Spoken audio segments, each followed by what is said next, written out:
সাহেব, জি বিজনেসের হিসাব নিকাশ ঠিক মতো চলছে তো? জি সবই ঠিকঠাক চলতেছে। আমার স্মৃতিশক্তি কিঞ্চিত দুর্বল। অর্থ এবং মানুষের নাম আমি দুটোই ভুলে যাই, কিন্তু আপনার এই বয়সেও আপনি কি সুন্দরভাবে সব হিসাব নিকাশ করেন। ঠিকঠাক না হয়ে উপায় আছে? শোনেন, আর একটা কথা, আজকে ৮ বছর পর আমার নাতি পড়াশোনা শেষ করে ইউএসএ থেকে ফিরছে।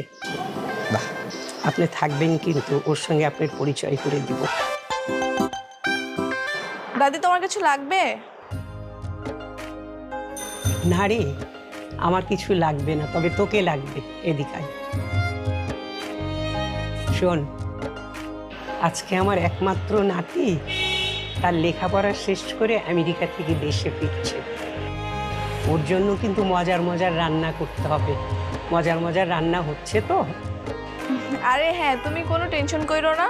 আমি বুয়ারে সকাল থেকে রান্না করে ঢুকাই দিছি। হ্যাঁ, সব ভাইয়ার মজার মজার খাওয়ানোর রান্না করতেছে। অবশ্য তুই যখন আছিস, আমার আর এগুলো চিন্তা করার কোনো দরকার নেই, আমি জানি হবে।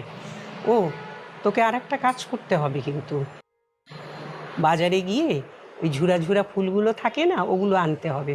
ওগুলো ছিটিয়ে আমার নাতিকে বরণ করবি। যা, বাজারে গিয়ে ফুলগুলো নিয়ে আয়। শোন, গাড়িতে যাস কিন্তু, ড্রাইভারকে বলা আছে। দাদি যান, আপনি তুলিকে খুব ভালোবাসেন তাই না? হ্যাঁ, খুব ভালোবাসি। একটা জিনিস আমি খুব খেয়াল করলাম, আপনি বললেন ওকে গাড়ি নিয়ে যেতে, আবার সুন্দর সুন্দর ড্রেস পরায় রাখেন, মানে নিজের আপন নাতনির মতো আদর করেন তাই না? শোনো,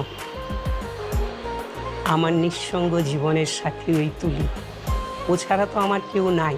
আর ওর বাবা আমাদের বাগানে ২০ বছর মালির কাজ করেছে। আর ওর মা যখন মারা গেল, তখন থেকেই মেয়েটা আমার কাছে। কখন যে ওকে আমি ভালোবেসে ফেলেছি, নিজের সঙ্গে জড়িয়ে ফেলেছি, বলতে পারবো না।